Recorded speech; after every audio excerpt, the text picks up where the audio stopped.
was to deal with the balance of those three CBD principles. I see Priska is on now. Priska, please take over. All right. Thank you so much, Knowledge, for the warm welcomes. And yeah, I would also like to welcome you all for joining us. And we're happy that you are here with us today on our last day of the second Zimbabwe Youth Post-2020 Global Biodiversity Framework consultation. And I can say that we did have a wonderful past 3 days of just discussing about the youth concerns, youth position in the framework as well, and what our aspirations are. And just to remind us of, the first day we did have Mr. Mundoga, who was representing the National Biodiversity Office and on Ministry of Environment.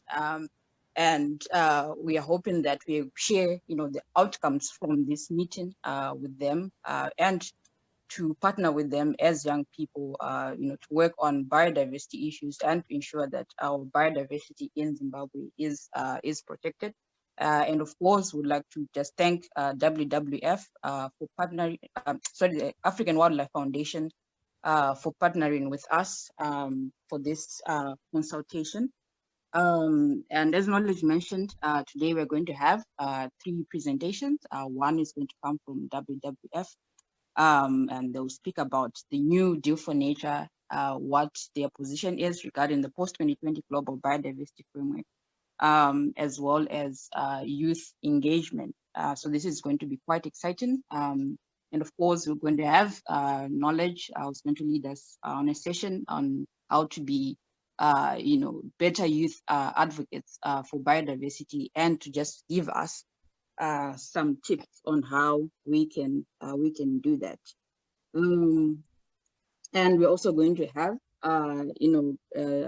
the closing statement from the AWF country director, and you don't want to miss this, so please stick with us until the end. So just to share with you some housekeeping rules. Please, if you're on Zoom, remember to mute your microphone. And if you have any questions, please raise your hand and one of the facilitators will address that. Or you can just post it in the section, in the chat section. So if you have any comments, any question, please post them in the chat section. And if you are joining us from Facebook, you can do the same. Please feel free to write in the comment sections, any comments, questions that you might have. And please do share the live video with everybody. So before we begin, we have Vongai coming on, who's the communication manager for WWF Zimbabwe. We're just going to play a short video from the WWF country director, Dr. Shumba. So over to you, Vongai. Thank you so much, Priska. Hello, everybody. It's really exciting to have so many people on this workshop from all over the world. So as Priska has said, I'm going to play the video from our country director, Dr. Shumba, his address to this workshop.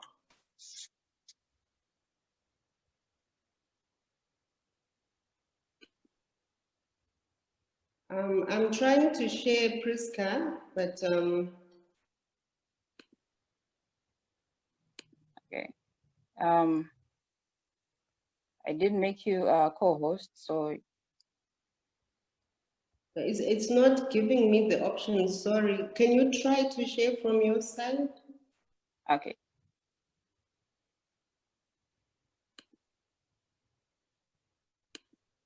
Oh, okay. Maybe let me try again. Sorry about that. Okay, yeah, we can. Good afternoon, good morning, colleagues. We at WWF are excited to have been invited to participate in this post-2020 dialogue hosted by the Zimbabwe Youth Biodiversity Network. I want to start by acknowledging the chapter coordinator, Priska, for this kind of invitation. We at WWF are aware that the scenario post-2020 is very critical because in terms of biodiversity, a number of things have been happening. The first one is that over the last 20 or so years, all indicators about biodiversity globally are on the downward trend.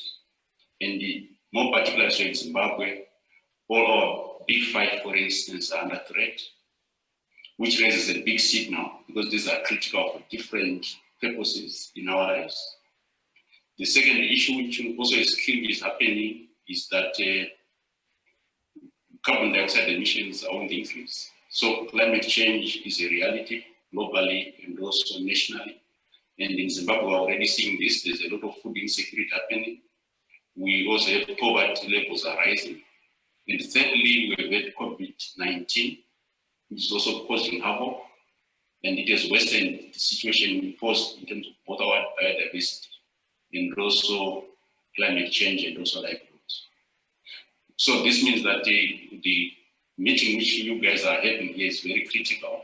How do we then influence policymakers? How do we come up with ambitious targets for our biodiversity, for our nature, and for our livelihoods moving forward to 2030? So because of that, then, so we're so excited. We believe as WWF, we can make a big contribution to this meeting through our new deal for nature and people. This deal basically is acknowledging that nature is critical as a life support system for all what we do globally, but that is being threatened. And as it is threatened, it also affects all the other elements which support people. And because of that, we need then to push very hard to our governments, to our policymakers globally, that they take this issue seriously in the next 30 years, so that we're able to address these critical elements, so that at some point we have our biodiversity and people living in harmony, so that we make progress in perpetuity in terms of sustainability. So having said that, I think what is important, because so we would like to see how we can support our new deal for nature through young people. We recognize that your network consists of young people, more than 500 young people throughout the country, throughout all the provinces in this country. We also know that there are other big, good youth movements. For instance, the Scouts movement, which also we've been engaging. They're also throughout the country, and also in large numbers. We believe, moving forward, we'd like to start working with all the youth in this country, particularly those who are organized, to make sure how we start moving ahead with our new deal for nature, because it articulates all the issues we'd like to see post-2020. How do we then start to domesticate it nationally through our policy-making processes and through the actions we take? And we've decided on 2 actions to start engaging moving forward. The first one is that next year, WWF is celebrating its 60th anniversary. We're going to line up a number of activities where we would like to engage as we try to push our new deal for nature, to work with various youths, including yourself, to organize a series of events where we raise awareness, where we start action, where we start convincing our policymakers on how we move forward in terms of living in harmony between nature and people. So that's one area I would like to engage with you moving forward, particularly next year as we celebrate our 60th anniversary. We'll also want to engage you, as most of you know, every year WWF is part of this global movement called ECHO, where we try to raise awareness on climate change and what we can do individually and collectively to make a difference. We'd like to be working with you all in that process next year, also with the new deal for nature as a big centerpiece moving forward. So, in a nutshell, that's what we hope to do with you, engage with you. I know my colleague Vongai will be talking in detail about the new deal for nature. I'll leave it here for now, and thank you all and wish you wonderful deliberations. I thank you.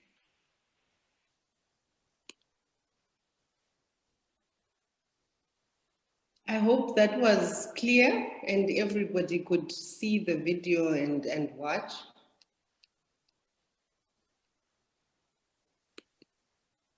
Hello, Priska, can you hear me? Yes, it was very Yes, clear. I can Thanks, see Vongai. thumbs up. So, yeah.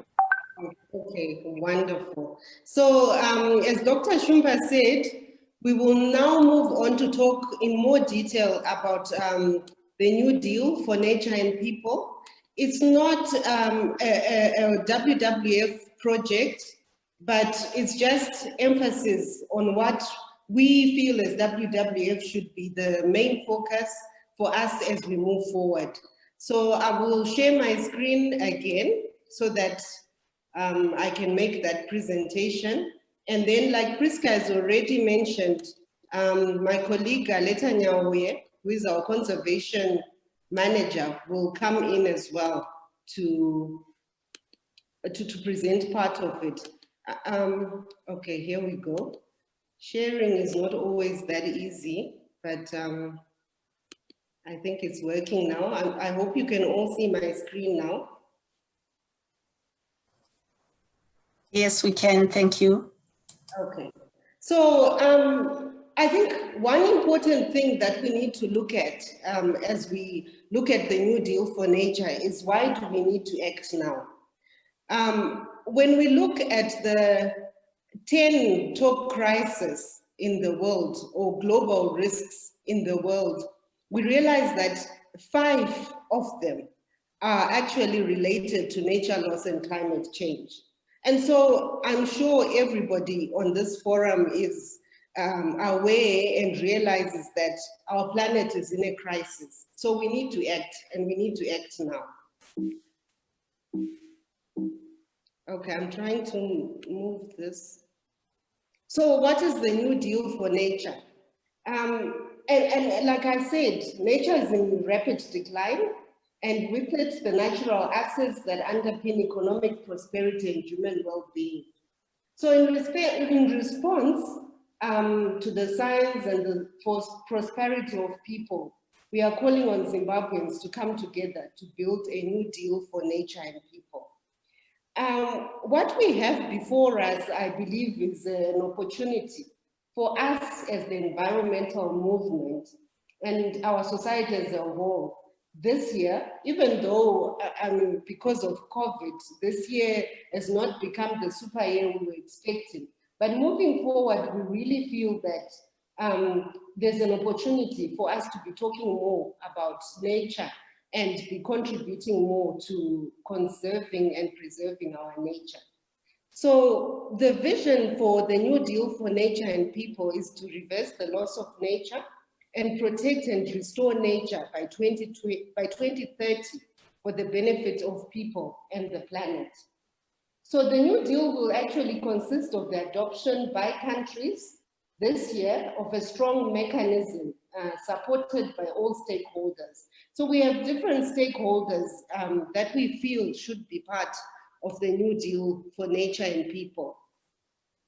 This will, as a definition, this is a clear and strong decision by countries, heads of state, during 2020, supported by all stakeholders, like I've already mentioned, and key players that strengthens global targets and mechanisms to protect and restore nature by 2030 in support of the Sustainable Development Goals and the Paris Agreement.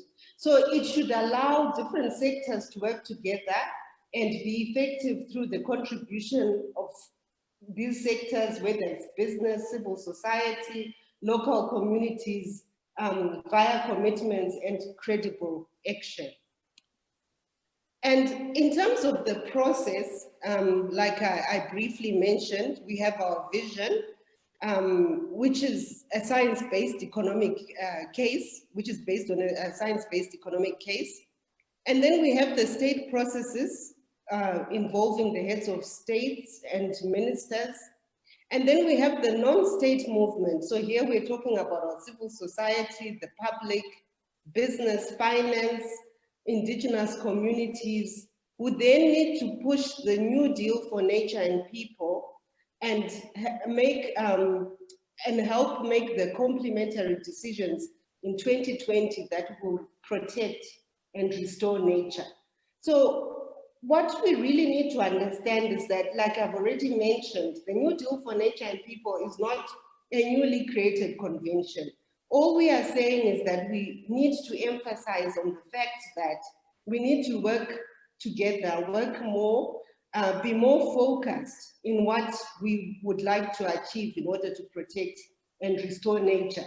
So we would like as many stakeholders as possible to come on board so that we can collaborate and work together to build a strong evidence-based narrative for our case and generate support from key state and non-state actors so that we can move this together.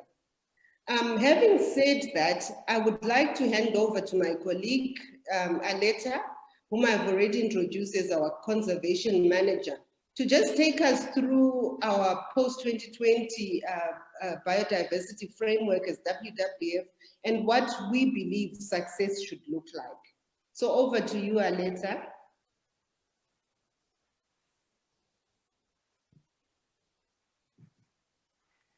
Thank you very much, Vongai, and hello to everyone. Like everybody else, the country director and the rest of us, I am very excited to be part of the youths who are committing themselves to be part of the solution in reducing biodiversity loss in our country, in Zimbabwe. So what I will just briefly share is what WWF's perspective is with regards post-2020 biodiversity framework. It's a very simple proposal, which is showing what our transformative change should look like. In simple terms, WWF is proposing to bend the curve of biodiversity loss. A clear indication of the biodiversity index or the trend since the 1970s, if we can see from that graph, is that the biodiversity loss we continue to lose biodiversity at a very, very high rate. And the 2030 year, the apex year is 2030. We need to change the business as usual. The desired path is the green path, where we need to bend that curve, reverse the loss of biodiversity, and put nature on a path to recovery. There has been so much talk about the pandemic itself. There is no better opportunity than now that brings home a very strong and important, the importance of biodiversity for human health and well-being. So let's bend the curve towards reducing nature loss. Next slide. So the apex goal for WWF is nature positive by 2030. That's the goal that we are looking at.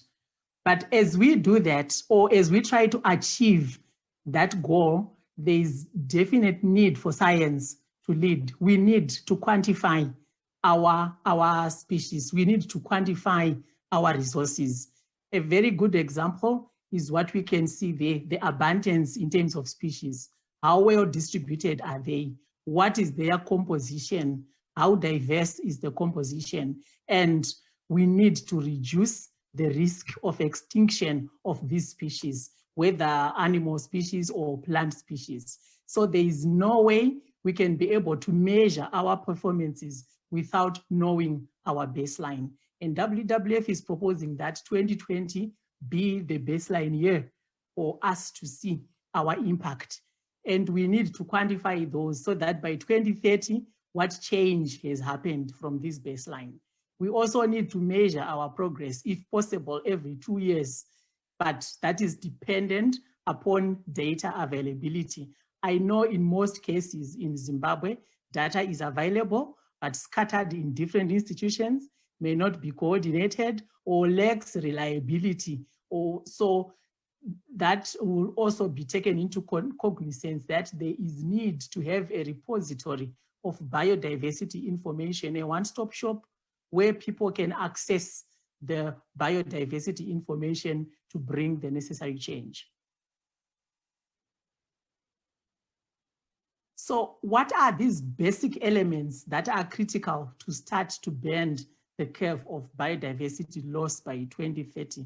There are basically 6 key elements that WWF has identified. And one of them is relating to the ecosystems themselves. There is need for the area of healthy freshwater, marine, or terrestrial ecosystems to increase and to ensure that their integrity and connectivity is improving. We know a lot of anthropogenic factors are reducing the connectivity of our corridors. Elephants move from Wange to Chizarira to the mid-Zambezi. But because of a lot of human interference, these corridors are fast disappearing. So this is what WWF is calling for. Let's maintain the integrity. Let's maintain the connectivity, because nature is of value to the human well-being. The second focus area is on the species themselves. There should be no human-induced extinctions that should occur. At least the 30% of non-threatened species has improved, and that the average abundance of species is increasing. IUCN has a red list of the animals that are under facing threat from extinction.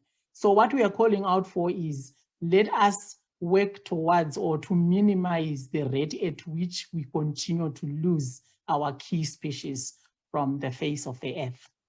The third aspect is looking at sustainability issues. What is our production and consumption patterns like? The country director mentioned clearly that carbon emissions are continuing on the increase. What is our target as WWF is to halve the footprint, or the carbon footprint for the global carbon footprint.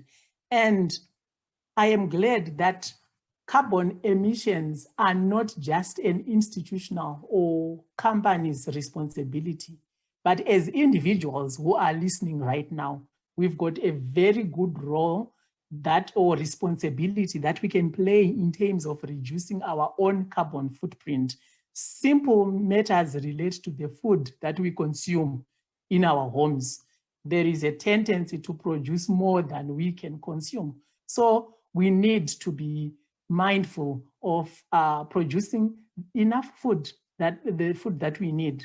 We need to be mindful of where we are putting our plastic. Is it necessary in the first place to buy or to get this plastic bag, and how we dispose of it? So sustainable production and consumption will assist in reducing the footprint. The next one is relating to the nature benefits and the rights to a healthy environment.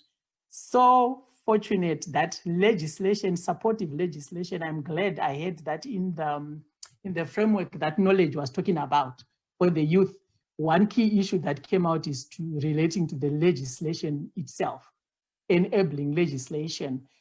The Environmental Management Act, Chapter 2027, Section 4, gives the right to a safe, a clean and healthy environment for all. And in the Constitution, we find that this is now a constitutional right for everybody to enjoy a healthy environment, clean air, drink clean water, and so on. So that is one of the key elements that WWF hopes will be implemented. The next relates to access and benefit sharing of the genetic resources. There's been so much debate in terms of the biodiversity. Is it only to conserve? Is it for us to utilize?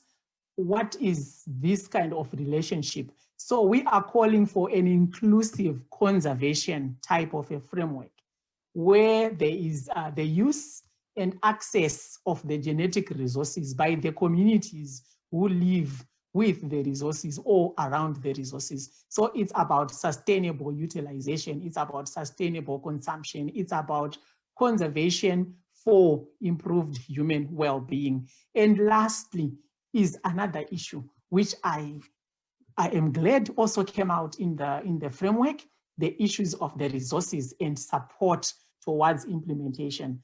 WWF is calling for biodiversity financing from all sources for effective implementation of the post-2020 global biodiversity framework. So it's bringing onto the table the private, the government itself. How much is the government allocating towards the environment? The civic society, development partners, how much is coming onto the table for us to be able to implement our strategies? And remember, under the face of COVID, as we build back and better, there is need for this kind of a path for government to allocate more resources on the environment because of its key contribution to the GDP as well as for ecosystem sustenance. My last slide. There is one slide, it's okay, but what the slide was basically talking about is the mantra that it's nature for us. Nature for us, so that there is the inclusivity that I was talking about. Thank you very much for listening. Over to you, Vongai.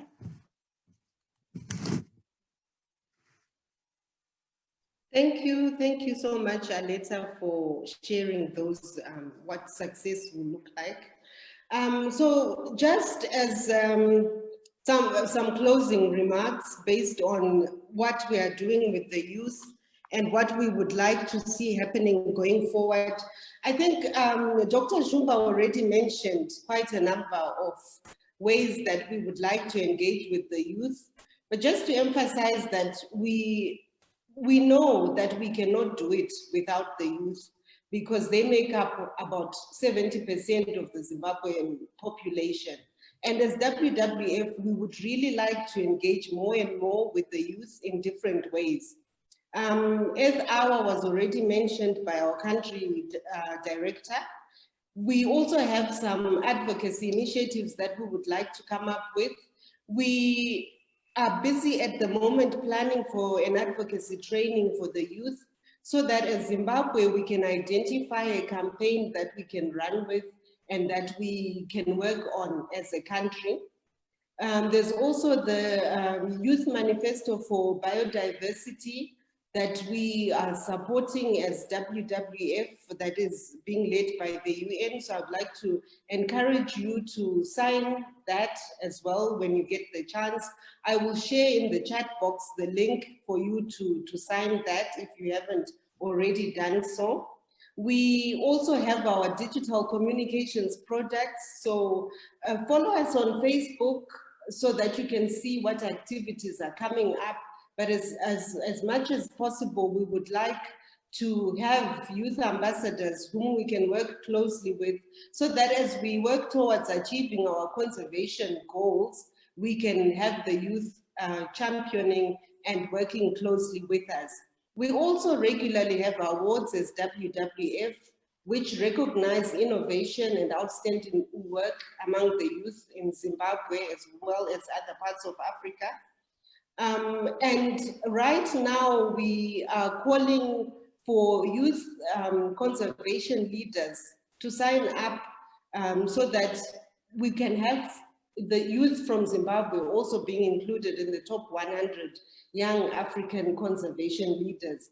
I know the Zimbabwe Youth Biodiversity Network has already shared this, but there's no harm in repeating and reminding us again to help identify those of us who are leaders in nature to take part in this as well. So I just want to encourage the youth that we would really want to collaborate with you, and we hope that this relationship, we keep building on this relationship. So thank you so much. I will hand over back to Chris.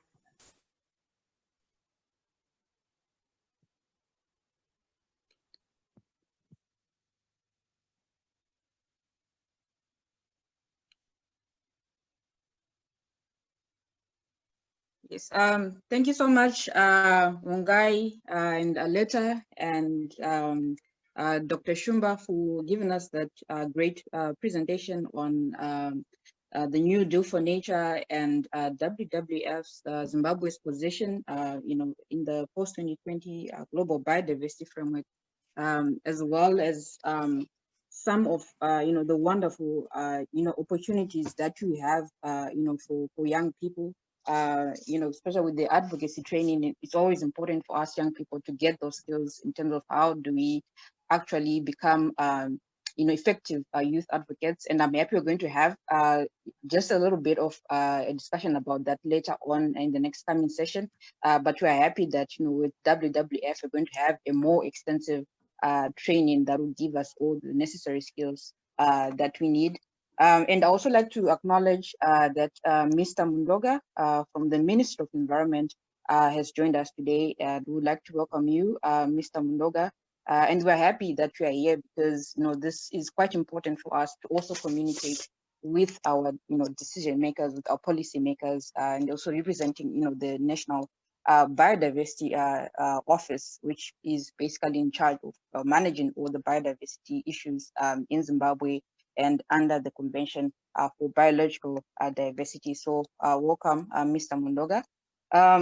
If we have, all right, so please go ahead. I see you wanted to say something. Please go ahead. Well, thank you very much. Just wanted to acknowledge, thank you very much. I had technical challenges, but I hope I did not miss much, and I'm expecting to receive these fantastic presentations so that I also catch up with the discussion that was taking place. Thank you. Yes, thank you so much. We will be sharing all these PowerPoints as well as the video recordings. They will be up on our YouTube channel, so you feel free to check it out.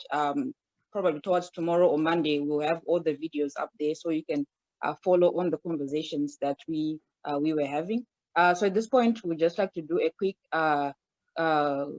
question and answer section. So if you have any questions, I'll take 3 people so that we do not go over time. So if you have any 3 people with questions, would like to please raise your hand so we can acknowledge you, or you can type your question down in the comments in the chat section. If you're on Facebook, watching from Facebook, please do the same.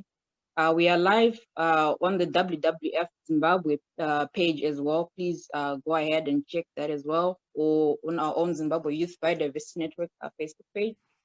So you can watch this session from any one of those pages.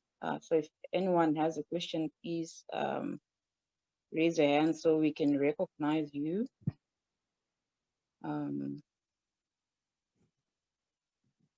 Priska, maybe yes, as I give people time to think through their questions, there's one question in the chat which is coming from Augustine that is relating to the issue of the acts, that the acts they seem to be a bit fragmented. Can't there be some way to harmonize them?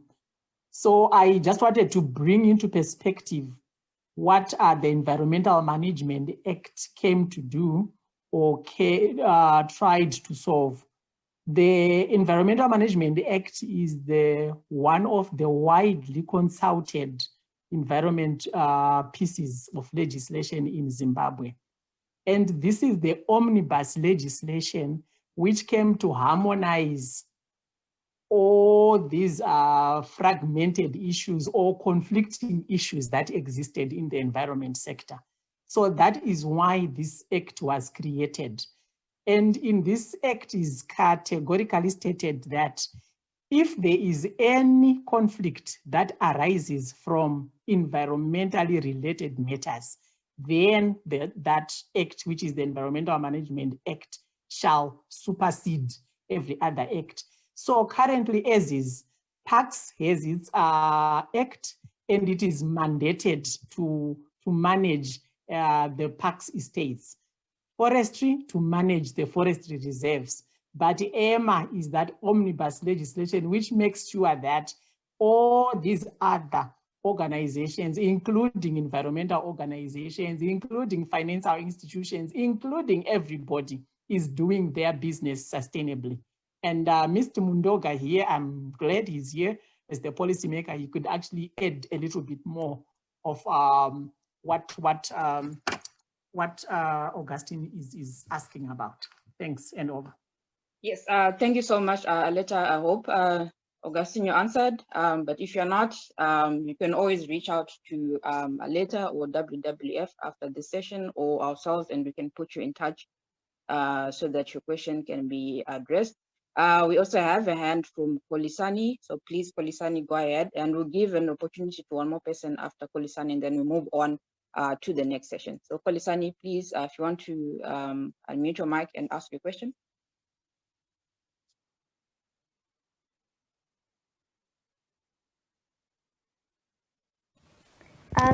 Thank you so much, Priska. Hi, everybody. All protocols observed. My question is, how can we become ambassadors under the WWF? Is there an application? What exactly, what's the procedure? Thank you, Kolisani. I've just shared my email address in the chat box. Actually, there is no form, but you can get in touch with me directly, or even Alleta, who can then pass on your information to me. We would like to know how what work you are doing in conserving nature at the moment, and how you think you can contribute in collaboration with WWF based on some of the information that I've already shared. But it's quite open. We would like to hear more about what you are doing, and then we can see and how best we can collaborate. So please take note of my contact details and you can get in touch. Okay, thank you so much. We have time for one more question. So one quick question before we move on. Just trying to see if anyone has their hand raised. Don't see any. Okay. So if you have any question that pops up as we go along, please type them in the chat section, or type them on Facebook, on our Facebook page, that is the Zimbabwe Youth Biodiversity Network, or go to the WWF Zimbabwe Facebook page. We are also live there.